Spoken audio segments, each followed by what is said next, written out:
Welcome to the Community Services Connection podcast, an informative podcast for those who live, work, and play in our paradise. We're covering everything from recreation and pools, libraries and history, parks and natural resources, and the IFAS Extension office of Charlotte County. You're listening to the Community Services Connection podcast. I'm your host, Brianna Benavenga. Holly Bates joins me this morning. She is from our Extension office here in Charlotte County, and the IFAS Extension office is, in fact, a part of Community Services. Welcome, Holly. Thank you, Bri. Thank you for having me. So good to see you. I know you've been so busy. You have a ton of projects going on this time of year, so I appreciate you taking some time to come on here and highlight what's going on. Yes. We do have a lot going on, so it's great to be here today to showcase those things. I know just recently you had the vegetable growing workshop. How was that turnout?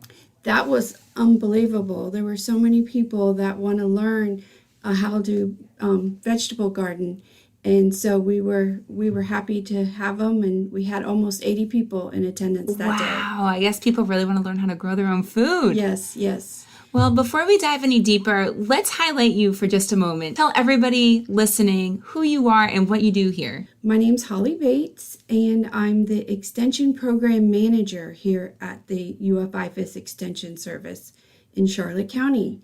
And I work with horticulture programs mainly, and that's commercial and homeowner, and I also work with volunteer master gardeners. I'm sure you know, I've heard of master gardeners before. They're residents and volunteers that volunteer for the Extension Service after taking an extensive course in gardening through IFAS. And they volunteer right here in our building. Yes. Mm-hmm. They have an office right up front, and so people actually come in all the time with their gardening questions or plants that they've grown and have any questions about. Yes, insects around the house. Some people come in this week saying they thought they had termites, and we did confirm that they did have termites.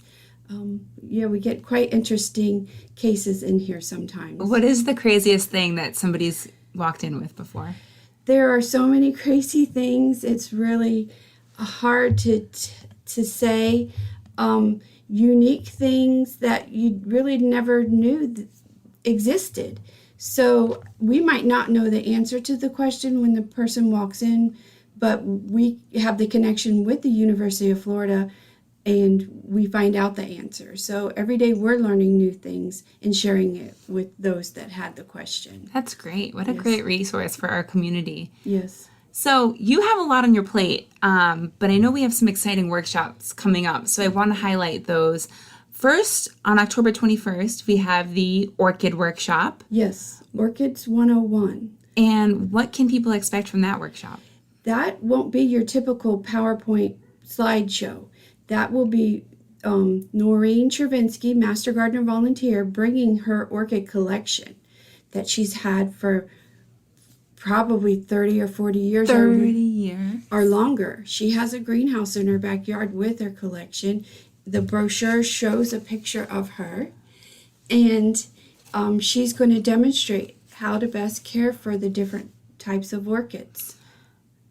That is pretty cool that she has had a collection for that long. Yes. Now, I don't have a green thumb by any means, but I'm told that orchids are easy to grow and take care of. Is that a myth or is that true? That's true. They are easy to grow. They don't take a lot of care. And as long as you put them in the right place in your yard, they'll do fine. And what about indoors? Indoors, they don't typically do well because they need the humid environment. Gotcha. Okay. So indoors when they're blooming, enjoy their blooms. Take them outdoors when they're done blooming. Don't forget about them. And, care for them outdoors. Just a little disclaimer. I once had an orchid that Holly adopted and is now taken care of, and I'm sure it's thriving under her care. Yes.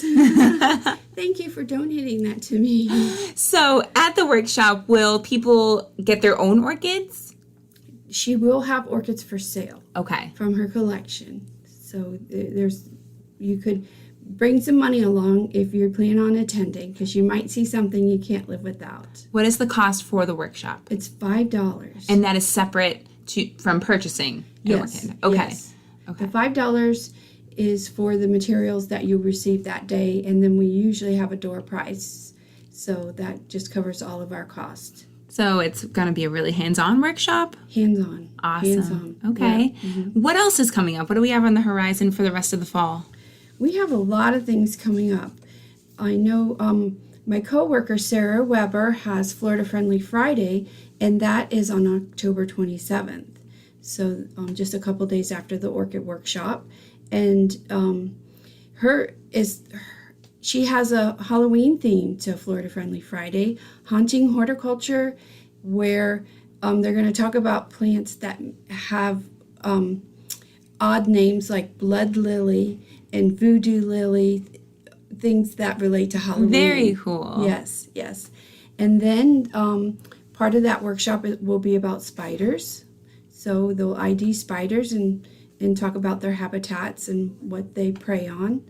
And then pumpkins, squash, gourds for Southwest Florida. So things that you could grow in the fall that not necessarily are the big orange pumpkins, but something similar to them, because they don't really grow here, the big orange pumpkins. Yeah, I'm not used to that. I'm from the north, and I'm not used to getting my pumpkins at Publix, but Yes. you got to do what you got to do. Yes. So the people that have the fall festivals usually ship those pumpkins in from northern states because they grow much better there. Well, it's good to know that there are alternatives There are. of things that you can Yes. grow here in the fall. Yes. What else do we have coming up? We have monthly, we have tours.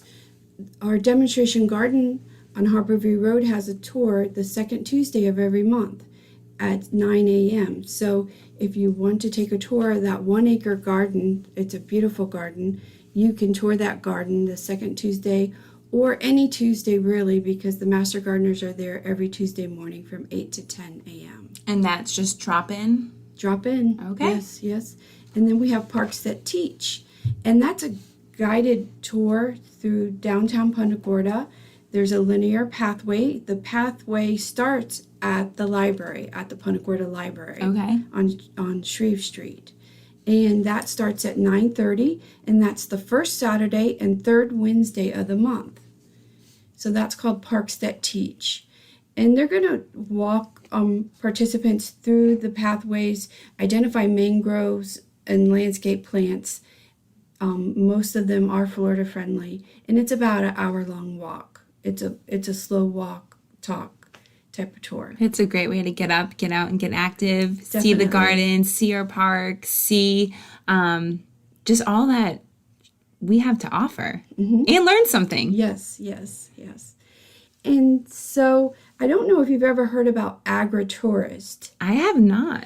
Agritourists are people that have an interest in farming, want to know where their food's coming from, and we're going to showcase that. We're having an agribusiness tour. So anyone that's interested in agriculture can sign up and go on a charter bus for the day and tour farms throughout Charlotte County. Very cool. It is an $80 fee because we have to pay for the bus and the caterer that day, but it's going to be a great day. I think it's so important for people to know where their food is coming from. Yes. So what can people who attend on this tour, what can they expect? Do they get a breakdown of how the process works?